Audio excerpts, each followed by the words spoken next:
Hello students, आज हम exercise 6.5 के 6th क्वेश्चन से स्टार्ट करेंगे। 6th क्वेश्चन में आपको क्या है, एक समबाहु त्रिभुज दी है। समबाहु त्रिभुज यानी तीनों भुजाएं बराबर हैं। वो कह रही हैं तीनों की लंबाई 2a 2a 2a है। तो आपने क्या करनी है, यहाँ से ये शीर्ष लंब बनाया है उसकी लंबाई निकालनी है। हम बना देंगे AD लंब BC, ठीक है। अब हम ये दोनों छोटे त्रिभुज लेंगे। दोनों छोटे त्रिभुजों में ये कोण इसके बराबर 90 डिग्री का, क्योंकि हमने लंब बनाया था। ये भुजा इसके बराबर 2a और AD बराबर है AD सांझी भुजा। तीन चीज़ें बराबर हो गई। तो कौन सा समकोण, उसके सामने कर्ण की भुजा और एक सांझी भुजा। RHS नहीं लगा, त्रिभुज क्या हो गए, सर्वांग सम हो गए।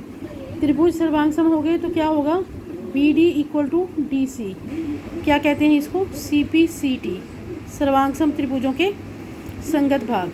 अगर ये दोनों इक्वल हैं तो पूरे का आधा होंगे, यानी BC का हाफ होंगे।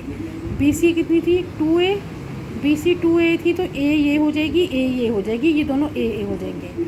अब आप इन दोनों छोटी त्रिभुजों में से कोई एक त्रिभुज ले लो। मैंने ABD ली है, आप ये भी ले सकते हो।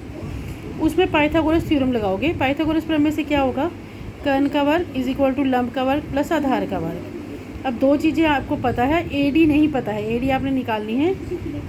तो 2a का square 4a square plus a square minus a square. 4a square minus a square क्या हो जाएगा, 3a स्क्वायर। AD स्क्वायर इसके इक्वल आ गया। अब इधर से स्क्वायर हटाएंगे, वर्ग हटाएंगे तो उधर वर्गमूल लगता है। अब 3 का वर्गमूल नहीं निकलता तो ये वर्गमूल में रहेगा। A 2 बार था तो एक बार बाहर आ जाएगा। ये आपकी शीर्ष लंब की लंबाई हो जाएगी। 7वां क्वेश्चन है, आपको एक सम चतुर्भुज दिया है। सम चतुर्भुज में आपको क्या करना है, आपको बताना है कि चारों भुजाओं के वर्गों का योग AB का वर्ग प्लस BC का वर्ग प्लस CD का वर्ग प्लस DA का स्क्वायर इज इक्वल टू इनके विकर्णों के वर्ग का योग AC square plus BD square. अब हमें पता है कि सम चतुर्भुज की डेफिनेशन क्या है, कि इसके विकर्ण एक दूसरे पर लंब होते हैं और समद्विभाजित होते हैं। लंब होते हैं मतलब ये चारों कोण हो गए 90 डिग्री के। समद्विभाजित होते हैं मतलब ये बराबर है ये और पूरे का ये आधा हो गया। AO equal to CO equal to half of AC, BO equal to OD equal to half of BD। अब आपको क्या पता लग गया, इनकी लंबाइयाँ पता लग गई और ये 90 का कोण। अब चारों समकोण त्रिभुज हैं तो हम इस किसी एक त्रिभुज से स्टार्ट करते हैं। यहाँ हम पाइथागोरस प्रमेय लगाएंगे। पाइथागोरस प्रमेय लगाएंगे तो ये 90 का कोण है, 90 के सामने वाला कर्ण होता है तो ये कर्ण हो गया। तो हमारे पास क्या आ जाएगा, कर्ण का वर्ग इज इक्वल टू लंब का वर्ग प्लस आधार का वर्ग। अब ये हमने निकाल लिया था AC का आधा है, ये हमने निकाल लिया था BD का आधा है। इनके स्क्वायर खोलो, 1/2 का स्क्वायर 1/4, इसका AC स्क्वायर, ऐसे ही इसका हो जाएगा। दोनों का 4 एलसीएम लेके उधर ले जाओ, ये आ गया। अब AOB त्रिभुज में O को छोड़कर AB इधर आया है। ऐसे ही हम चारों त्रिभुज लेंगे। अगली भुजा का वर्ग भी दोनों विकर्णों के योग के बराबर आएगा, 4 गुना इसका। ऐसे ही उससे अगली त्रिभुज, उससे अगली, चारों भुजाओं का ऐसे आ जाएगा। अब हम चारों को क्या करेंगे, प्लस करेंगे। इस चीज़ को आपको बार बार करके दिखाने की ज़रूरत नहीं है, हमने इसी प्रकार लिख दिया है। जब हम चारों को प्लस करेंगे तो ये चारों तो आ गए इधर, इसको मैंने डायरेक्ट लिख दिया 1 2 3 4, 4 बार था 4AC स्क्वायर।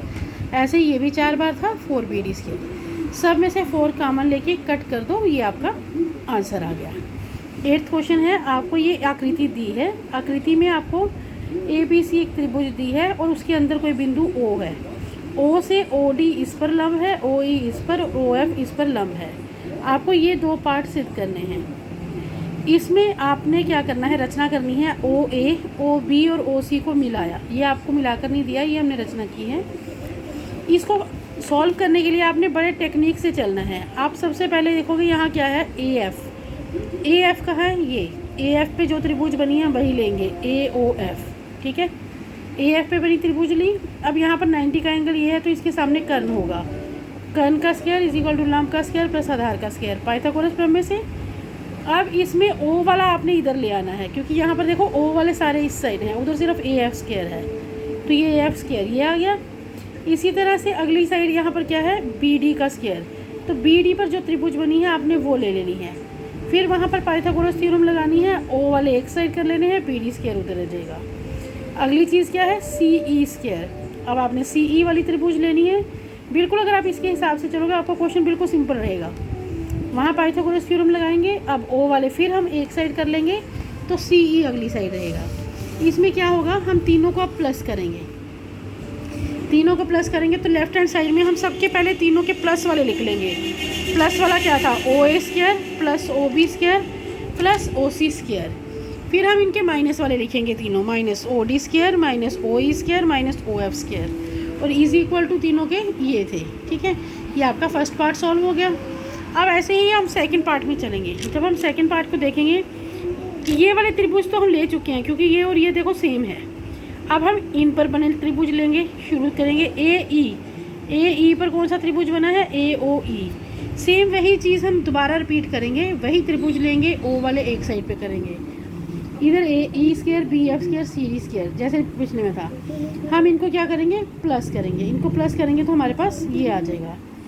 अब हम इसका आंसर और इसका आंसर देखेंगे तो लेफ्ट हैंड साइड दोनों की सेम है, दोनों की लेफ्ट हैंड साइड सेम है, तो राइट हैंड साइड भी सेम होनी चाहिए। ये आपका सेकेंड पार्ट हो गया। ठीक है, क्वेश्चन नंबर 9 बिल्कुल सिंपल है। क्वेश्चन नंबर 9 में ये है, आपको दिया है कि एक सीढ़ी है। सीढ़ी हमेशा टेढ़ी खड़ी करते हो आप दीवार के साथ, ठीक है, और दीवार ये देखो बिल्कुल सीधी, दीवार पर 90 डिग्री का कोण रहेगा, दीवार कभी भी टेढ़ी नहीं होती।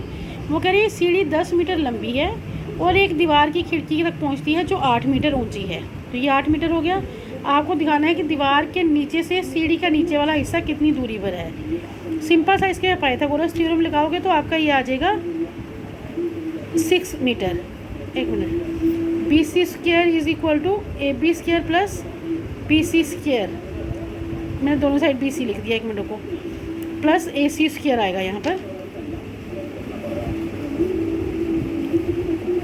ठीक है, तो नीचे वाला हिस्सा कितना आ गया, 6 मीटर की दूरी पर आ गया। सेम ऐसे ही 10th क्वेश्चन आप होमवर्क में करोगे। अब आपके पास 11th क्वेश्चन है।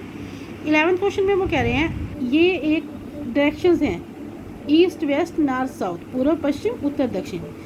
यहाँ एक एयरपोर्ट है, एयरपोर्ट से एक जहाज़ पहले चला नॉर्थ की तरफ, जो नॉर्थ की तरफ गया उसने 1000 किलोमीटर 1 घंटे में चला। 1 घंटे में 1000 किलोमीटर चला तो वो 1.5 घंटा चलता है, तो 1.5 घंटे में कितना जाएगा, मल्टीप्लाई करके देख लो। ये आपका आ गया 1500, यानी उसने इतनी दूरी तय की।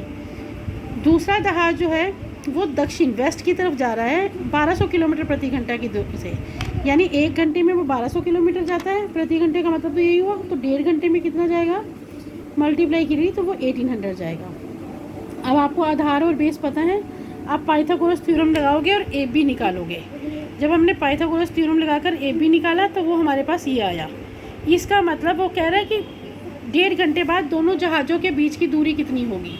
ये वाला जहाज़ यहाँ पहुँच गया, ये वाला जहाज़ यहाँ पहुँच गया, तो यानी इनके बीच की दूरी ये होगी। तो जो हमने AB निकाला वो उन दोनों जहाज़ों के बीच की दूरी होगी।